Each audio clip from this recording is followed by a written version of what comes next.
안녕하세요. 뉴스반장입니다. 또 김재원이었습니다. 문제적 인간 김재원 국힘당 최고위원이 또다시 극우 성향의 정광훈 목사를 지지하는 발언을 해 논란이 일고 있습니다. 김 최고위원은 국내에서 망언을 해댄 것도 모자라 이번엔 미국까지 나라가 아무 말 대잔치를 또 벌였는데요.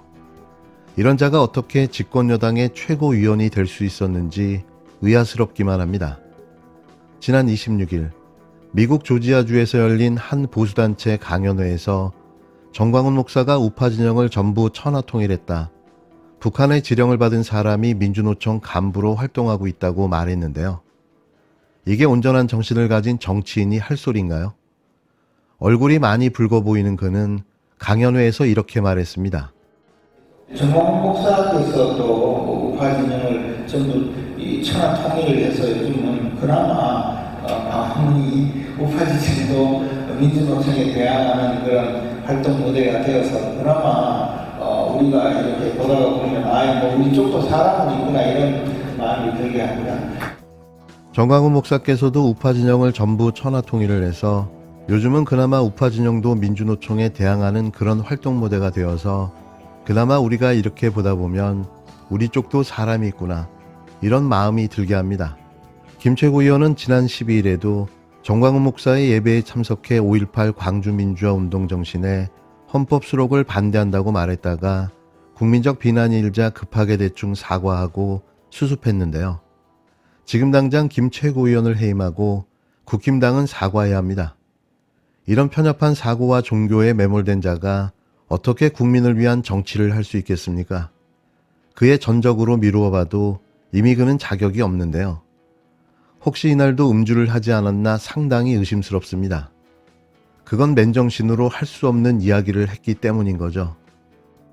일본 정부가 일방적인 역사 왜곡 주장을 담은 교과서를 내일 승인할 것으로 보입니다. 강제 동원해서 강제라는 말을 지우고 독도가 아닌 다케시마라고 쓴 지도가 초등학교 교과서에 담길 것으로 전해졌는데요. 우리 정부는 왜곡 교과서가 확정이 되면 곧바로 문제 제기를 한다는 방침입니다.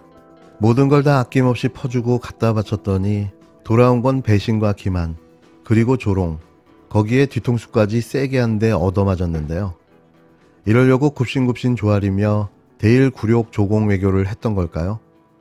일본 정부가 강제징용 및 독도와 관련해 기존보다 후퇴한 내용의 초등학교 3학년에서 6학년 사회교과서에 대한 검정을 승인하고 금명간 내용을 곧 발표할 것으로 알려졌습니다.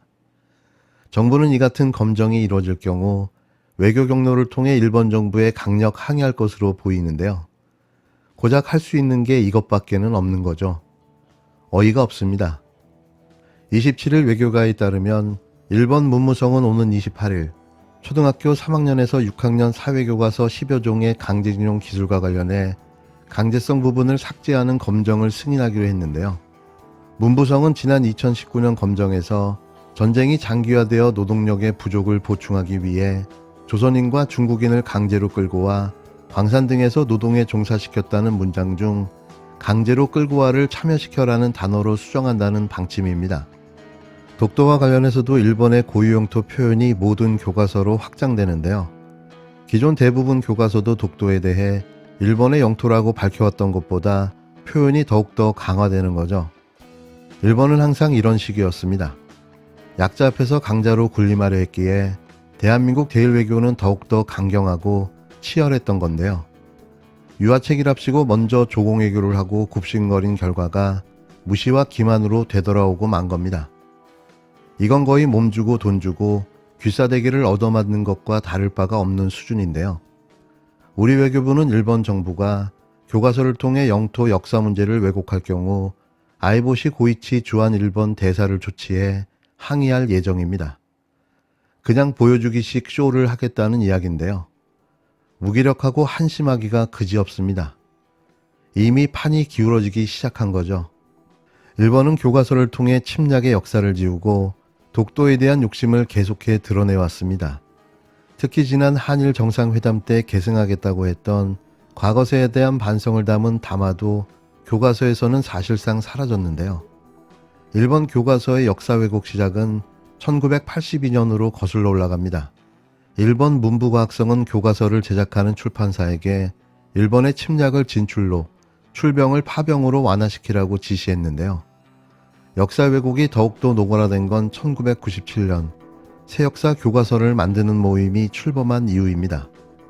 마치 우리나라의 뉴라이트가 생겨난 것처럼 동일한 현상인데요. 하지만 다른 점이 있다면 이들은 우리 역사를 왜곡할 뿐만 아니라 일본의 역사도 미화시켜 줬다는 게 다를 뿐인 거죠. 일본의 이 단체는 위안부동원에 일본군이 관여했다는 고노 요헤이 관방장관의 담화 내용을 교과서에서 삭제할 것을 요구했는데요.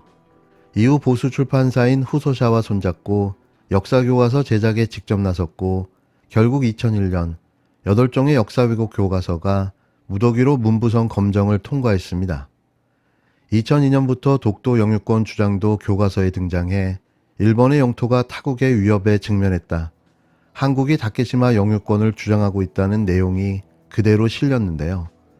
그때마다 우리 정부는 주한일본 대사를 초치해 항의하고 국내외 시민사회도 역사 왜곡을 비판했지만 변화는 없었습니다. 오히려 2006년 아베 내각은 애국심과 국가주의를 강화하는 방향으로 교육기본법을 개정해 우경화는 더욱더 심화됐는데요. 2021년 일본 가기는 종군, 강제연행 표현이 적절치 않다는 결정까지 발표합니다.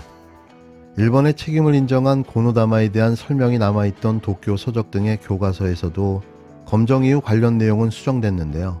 이런 상황 속에서 머리를 조아리고 알아서 조공 굴욕 외교를 단행한 거죠. 머리를 숙인 상대에게는 아무것도 거리낌 없이 하대하는 민족성을 가진 일본이 앞으로 얼마나 대한민국을 멸시하고 폄훼하고 조롱할까요?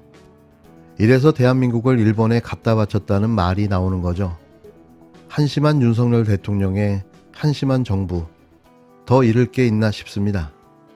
정부의 강제동원 해법 발표 이후에 3일 만에 일본 외무상은 강제동원 없었다라고 이야기했습니다. 명백히 잘못된 것이지요? 네, 그래서 명백히 저희 잘못된 것이지요? 외교 채널을 통해서 항의하고 유감 표시를 했습니다. 당시 외교 채널 통해서 항의하고 유감 표시했습니까? 네, 어떤 답변을 들었습니까?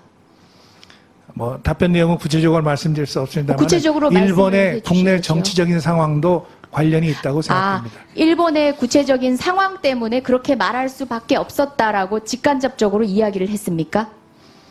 주도권을 쥐고 국익을 위해서 했다라고 하는데 아무리 뒤져봐도 무엇이 소득인지 무엇이 국익인지 무엇이 주도권인지 잘 모르겠습니다. 끌려가는 느낌입니다. 해법을 발표하고 난 뒤에 고마워해도 시원찮을 판에 강제동원 없었다란 말을 서슴없이 하고 얼마나 원만합니까? 사실상 국익이라고 찾아볼 수 있는 건 그나마 지금 청와대 발로 용산 발로 자랑하고 있는 G7 참석입니다. 아무리 ABM이지만 ABM이 뭔지 아시죠? Anything but 문입니다.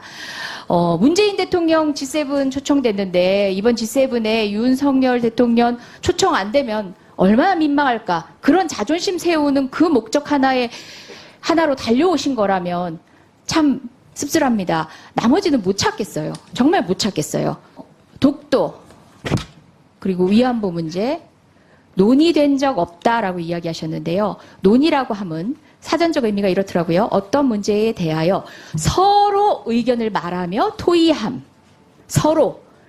그 얘기는 윤석열 대통령은 아무 말도 안 했지만 기시다 총리는 관련된 얘기를 꺼낸 적 있는 것이다라는 추측이 가능케 하고 계속 논의된 적 없다라고만 얘기하시고요. 그래서 총리가 얘기한 적은 있느냐라고 물었더니 정상 간의 대화를 밝히는 것은 적절치 않다라고 했습니다.